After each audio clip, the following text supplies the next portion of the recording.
Doutor Dalmo Borges voltou, ainda bem que ele não ficou uma semana sem vir, que daí as perguntas acumulam, né, gente? Boa tarde, Tudo bem, doutor? Tudo bem, e vocês? A gente gosta quando você vem na frequência, doutor. Mas a gente perdoa também quando tem um paciente ou uma paciente ou outra aí em trabalho de parto. As urgências, às vezes, é verdade. É verdade. Doutor, eu falei que a gente vai começar falando da injeção trimestral, porque tem muita pergunta, você viu, né?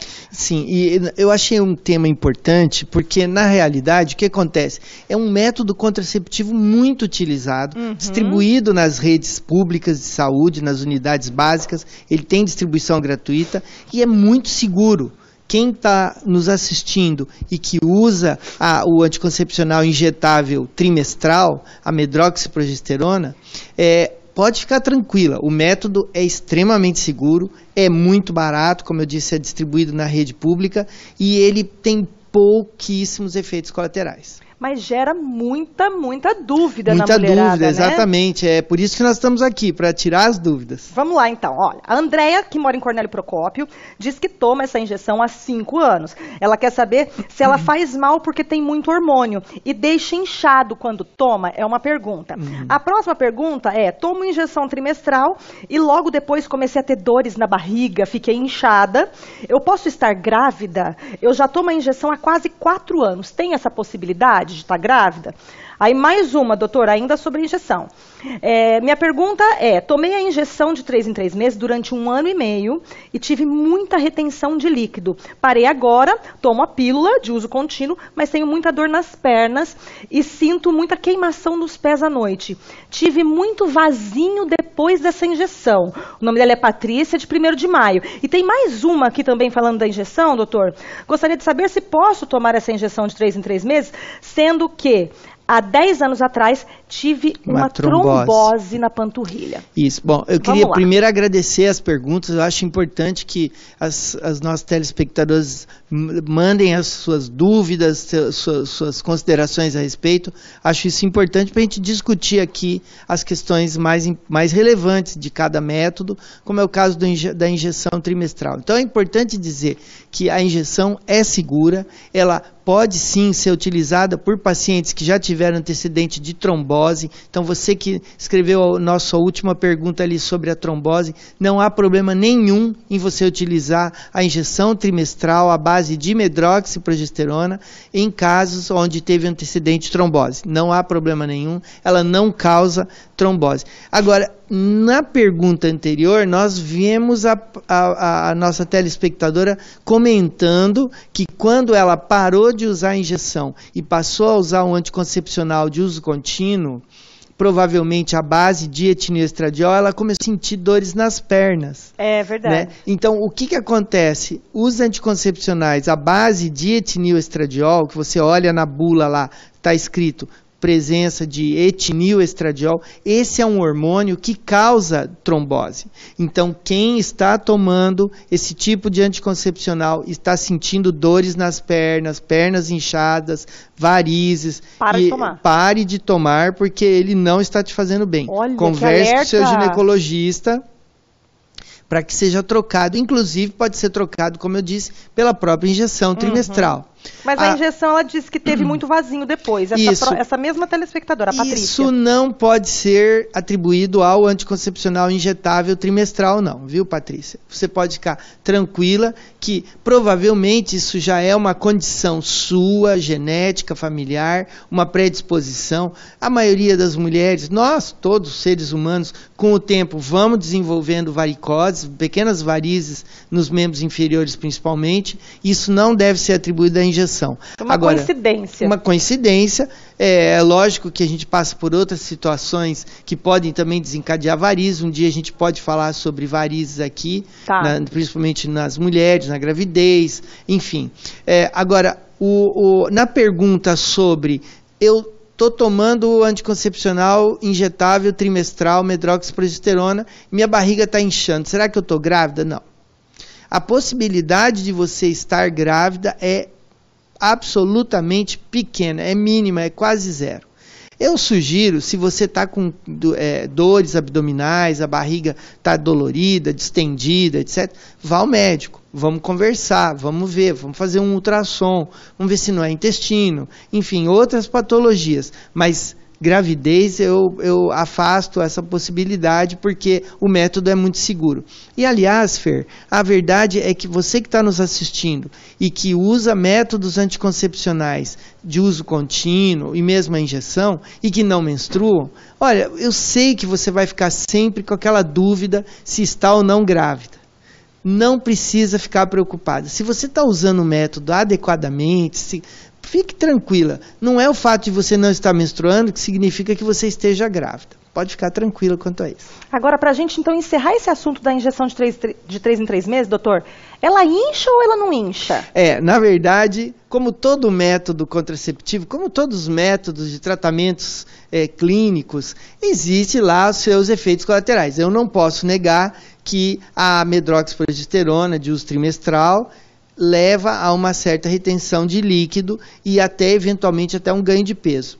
Isso é verdade e você combate isso não suspendendo o método. Eu não acho que você deva parar de usar por conta disso. Vamos fazer um pouco mais de atividade física, vamos reduzir o sal e o açúcar da alimentação. Com isso, eu tenho certeza que você vai compensar essa retenção de líquido fazendo atividade física e mantendo o corpinho numa boa. Mas o método é muito bom. Eu defendo o método como um método social, barato e eficiente para a contracepção. Pronto, que bom. Fica a dica aí para se exercitar, né, doutor? Exatamente, como Olha, sempre. A Adriana de Londrina, ela quer saber se funciona a pílula do dia seguinte no caso de tomar uma segunda vez no mês.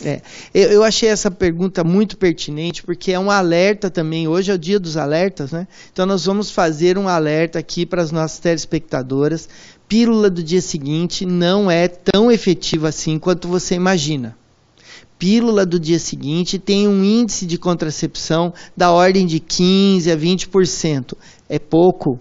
Então, ela não deve ser utilizada como método contraceptivo de rotina. Se você fala para mim que você está tomando uma pílula, mas que você tomou uma pílula no dia seguinte e depois passa alguns dias e você toma de novo, quer dizer, então você está usando isso como um método para si. E isso não é bom. Não resolve o seu problema. Procure um ginecologista, procure um médico, procure o posto de saúde, converse com o médico lá presente para te orientar sobre um método contraceptivo adequado. Pílula do dia seguinte, gente, não é método contraceptivo. É um método de emergência que nós utilizamos em condições muito peculiares. Não deve ser usado como rotina.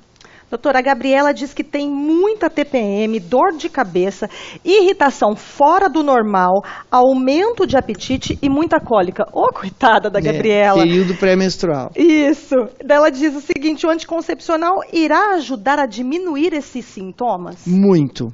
Gabriela, eu agradeço demais a sua pergunta, porque é uma pergunta extremamente frequente. A maioria das mulheres jovens, como você, tem os sintomas disfóricos pré-menstruais. Então é dor de cabeça, insônia, irritabilidade, choro às vezes imotivado, né? Chora por qualquer razão, uma razão absolutamente imotivada, você vai lá e chora. Retém muito líquido, as mamas doem, aumenta a vontade de comer doce, tudo isso você tem toda a razão em referir e infelizmente parece-me que no seu caso, você acabou pegando o pacote completo. Então, por isso, nós entendemos que sim, você deve utilizar um anticoncepcional oral tipo pílula, de preferência até mesmo as de uso contínuo. É claro que para isso, para selecionar o melhor produto, você vai ter que procurar um médico, ele vai consultar você, examinar você, ouvir seus antecedentes.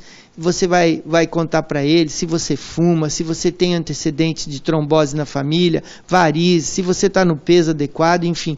Tudo isso vai gerar um diagnóstico e o médico vai escolher a melhor conduta, melhor contraceptivo para você, que vai reduzir todos esses sintomas. Pode ter certeza. Procure o ginecologista, você vai se aliviar muito com isso. Olha só, doutor, a telespectadora que não se identificou, mas ela diz, tenho micropolicisto. Isso. Fiz vários exames e não tenho mais nada. E não consigo engravidar, o que pode ser? Não tomo remédio e nem uso preservativos com meu esposo.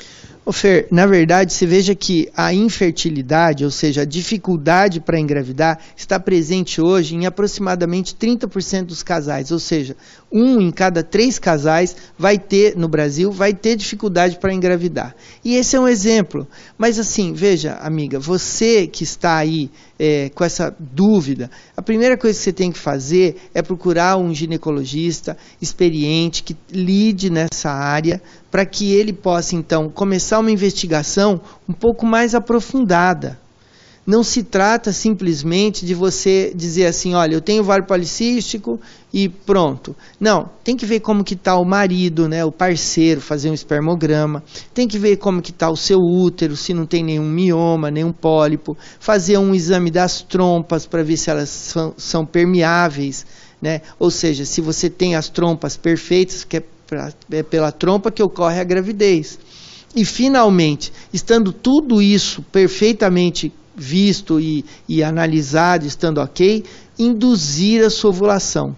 Então, induzir a ovulação em mulheres portadoras de ovário policístico pode representar a grande resposta para a gravidez. Doutor, estou sofrendo muito com o calorão da menopausa. O que eu faço? Tenho 46 anos e isso já faz 1 ano. Isso. Nós, inclusive, tivemos oportunidade aqui de fazer um programa só sobre menopausa. A gente pode, de repente, marcar um novo programa para rediscutir, trazer as novidades que nós vimos aí nos congressos recentes. Esse ano foi um ano de congresso brasileiro, da Sociedade de Ginecologia do Estado de São Paulo e um mundial no Rio de Janeiro. Então, há novidades, mas assim, é preciso que quem esteja hoje na mesma situação dessa nossa telespectadora não fique sofrendo. Procure o ginecologista. Onda de calor tem tratamento, seja hormonal para aquelas pacientes que podem utilizar hormônio, seja não hormonal para aquelas que têm alguma contraindicação ao uso de hormônios. Mas é importante que se diga que a onda de calor é o sintoma mais grave, embora pareça às vezes um sintoma até benigno, mas ele é severo para o sistema nervoso central e vai causar na mulher graves problemas futuros para ela, que então, se forem tratados agora, pode representar a diferença entre você ter uma demência senil precoce ou ter a cegueira, que a gente chama de degeneração macular, ou outras doenças degenerativas. Então, tratar a onda de calor agora para não ter problemas no futuro. Vamos ajudar essa telespectadora para a gente encerrar, doutor, que ela está sofrendo também. Ela tem 42 anos, é diabética e queria saber se é normal menstruar 2 vezes no mês. E ela coloca, por favor, doutor, tenho candidíase, já tomei remédio, usei pomada e não sara. Me fala um remédio, por favor. E há 3 meses eu tive um aborto espontâneo. O remédio para você, amiga, que é diabética, você que está nos assistindo e tem diabetes, seja a tipo 1, que é insulina dependente, ou a tipo 2, o remédio para quem tem candidíase vaginal de repetição e é diabético, não é tratar a cândida, é tratar o diabetes. Então você que mandou essa pergunta super importante, busque tratar a sua glicemia, corrigi-la toda hora, porque ela está alta que você está tendo candidíase vaginal de repetição. Não há outra dúvida sobre isso. Você que tem uma doença de base, que tem uma doença que causa um excesso de glicose no organismo, vai ter candidíase vaginal se você não tratar principalmente a doença de base. Né? E ela tem uma outra dúvida, né? Ela também pergunta sobre a menstruação. Veja, isso, ela menstrua 2 vezes, isso. Ela tem 42 anos e menstrua 2 vezes no mês. A nossa sugestão é você procurar o ginecologista para fazer uma série de exames hormonais, procurar investigar melhor essa cavidade uterina, ver se não tem um pólipo, um mioma e tratar. Com isso você vai. Mas não entenda que menstruar 2 vezes no mês é normal, não é. Você precisa de assistência médica, você precisa de exames laboratoriais e ultrassonográficos para esclarecer melhor essa queixa.